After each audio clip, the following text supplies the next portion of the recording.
E aí, pessoal? Tudo certo? Aqui é o Lucas, e hoje a gente vai falar de um assunto muito sério, que afeta a vida de todos nós, mas que muitas vezes a gente só se dá conta quando a torneira seca. Você já parou para pensar quais estados brasileiros correm mais risco de ficar sem água? Pode parecer um cenário de filme de ficção científica, mas a verdade é que a crise hídrica é uma realidade cada vez mais presente no nosso país. O Brasil é conhecido por ter a maior reserva de água doce do mundo, mas essa abundância não é distribuída de forma igual. E pior, não estamos cuidando dela como deveríamos. A água é, sem sombra de dúvida, o recurso mais essencial para a nossa sobrevivência. Usamos para beber, para cozinhar, para nossa higiene, para produzir alimentos, gerar energia, enfim, para absolutamente tudo. Mas o crescimento desordenado das cidades, o desmatamento, as mudanças climáticas e o desperdício estão colocando nossos rios e reservatórios em uma situação crítica. Em vários lugares do Brasil, a falta d'água já deixou de ser uma ameaça distante para se tornar um problema crônico, com racionamentos e uma luta diária pelo acesso a esse bem tão fundamental. Por isso, no vídeo de hoje, vamos fazer um mergulho profundo nessa questão. Eu pesquisei a fundo dados da Agência Nacional de Águas, relatórios de institutos ambientais e notícias dos últimos anos para trazer para vocês um panorama completo. A gente vai conhecer os 5 estados que, por diferentes motivos, estão em uma situação mais vulnerável. O objetivo aqui não é criar pânico, mas sim conscientizar e entender a complexidade do problema, porque só entendendo a gente consegue começar a pensar em soluções. Então, pega sua garrafinha de água e vem comigo desvendar esse mapa da sede no Brasil. Começando nossa lista com um gigante, tanto em população quanto em economia, São Paulo. Quem mora no estado, principalmente na região metropolitana, deve se lembrar muito bem da crise hídrica severa que aconteceu entre 2014 e 2016. Foi uma época em que vimos cenas que pareciam impossíveis. O sistema Cantareira, um dos maiores do mundo e que abastece milhões de pessoas, chegou a operar no chamado volume morto. As imagens dos reservatórios completamente secos, com o chão rachado, rodaram o mundo e serviram como um alerta gigantesco, não só para São Paulo, mas para o Brasil inteiro.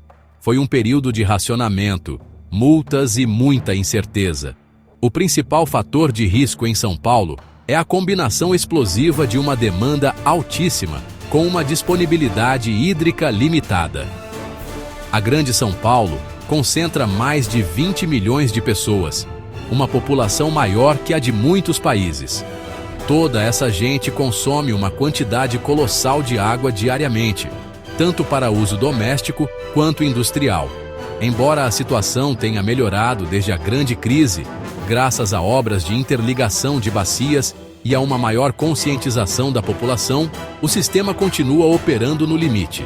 Qualquer período de estiagem um pouco mais prolongado já acende o sinal de alerta, mostrando que a vulnerabilidade é permanente e que a dependência de chuvas regulares é o calcanhar de Aquiles da maior metrópole do país.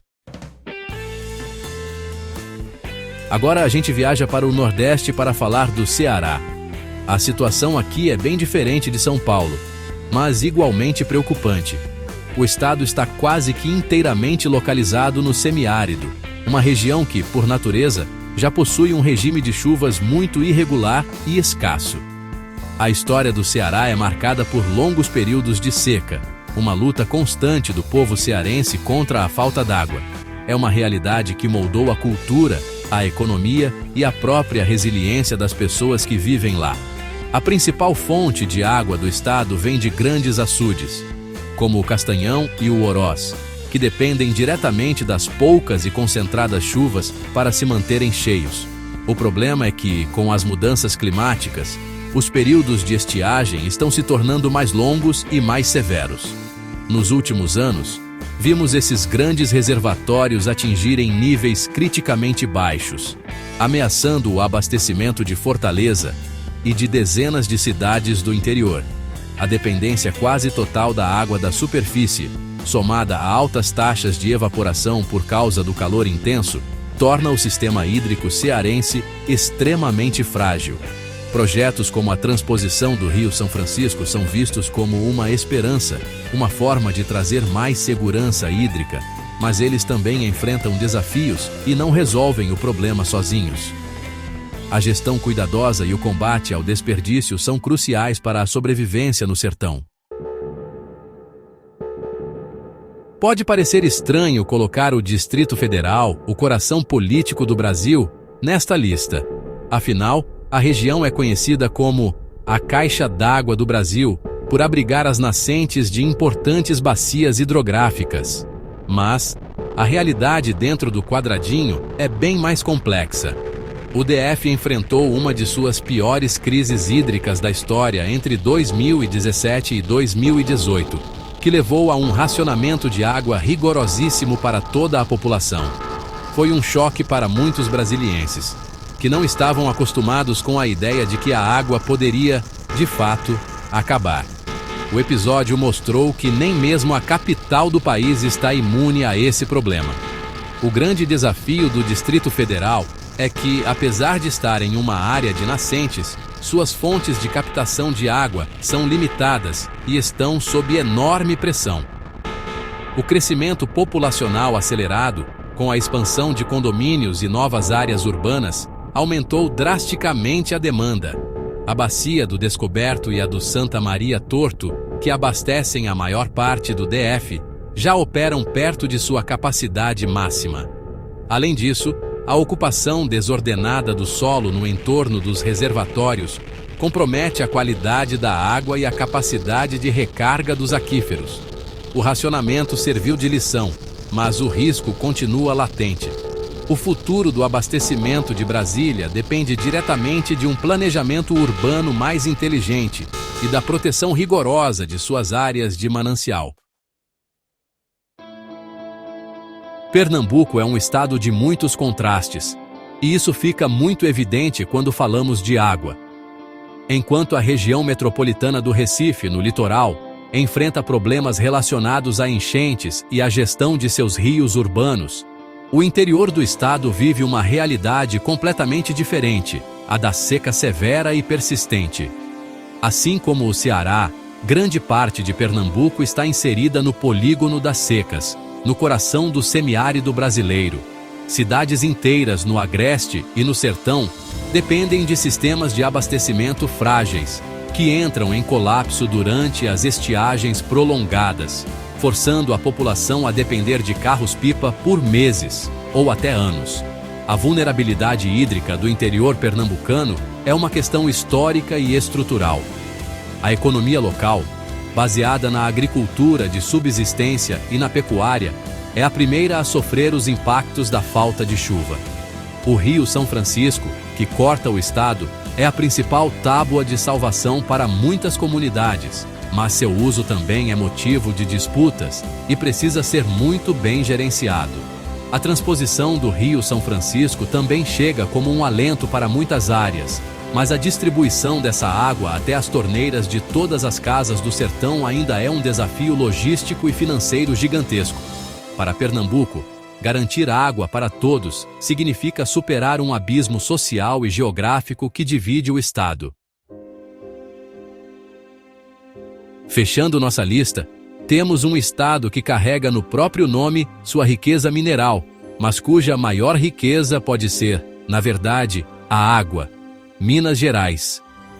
O estado é conhecido como o berço das águas do Brasil, pois em seu território nascem rios importantíssimos que formam grandes bacias, como a do São Francisco, a do Paraná e a do Doce. Parece contraditório, então, que Minas esteja em uma lista de risco de seca, certo? O problema é que esse berço está sendo seriamente ameaçado por uma combinação de fatores perigosos que colocam em xeque o futuro, não só do abastecimento mineiro, mas de vários outros estados que dependem de suas águas. A principal ameaça vem da dupla desmatamento e mineração. A remoção da vegetação nativa, principalmente no Cerrado e na Mata Atlântica, para dar lugar a pastagens, agricultura e projetos de mineração, causa um impacto direto no ciclo da água. O solo fica exposto, diminuindo sua capacidade de absorção e recarga dos aquíferos, o que, por sua vez, reduz a vazão dos rios. Além disso, a alta demanda por água da própria mineração e do agronegócio exerce uma pressão enorme sobre os mananciais. Os desastres ambientais, como o rompimento da barragem em Mariana e Brumadinho, também comprometeram de forma trágica a qualidade de bacias inteiras, como a do Rio Doce, tornando a água imprópria para o consumo por um longo tempo. Cuidar das nascentes de Minas é cuidar da segurança hídrica de boa parte do Brasil. Chegamos ao final do nosso mapa da sede. E como vimos, a situação é complexa e preocupante em diferentes regiões do Brasil, cada uma com seus próprios desafios. De São Paulo, com sua demanda urbana gigantesca, ao sertão nordestino, com sua luta histórica contra a seca, passando pela pressão sobre as nascentes em Minas Gerais e no Distrito Federal. A crise hídrica não é um problema de um lugar só, é uma questão nacional que nos afeta a todos, direta ou indiretamente.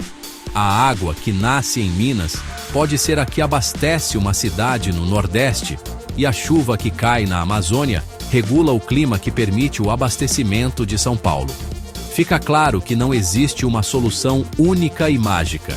A saída passa por grandes investimentos em infraestrutura, como saneamento básico e sistemas de reuso, por um planejamento urbano e agrícola que respeite os limites da natureza e principalmente pela proteção e recuperação de nossas florestas e nascentes. Mas, além das políticas públicas e das ações das grandes empresas, a mudança também precisa começar dentro da nossa casa. Cada um de nós tem um papel fundamental nessa história. O uso consciente da água não é mais uma opção, é uma necessidade urgente.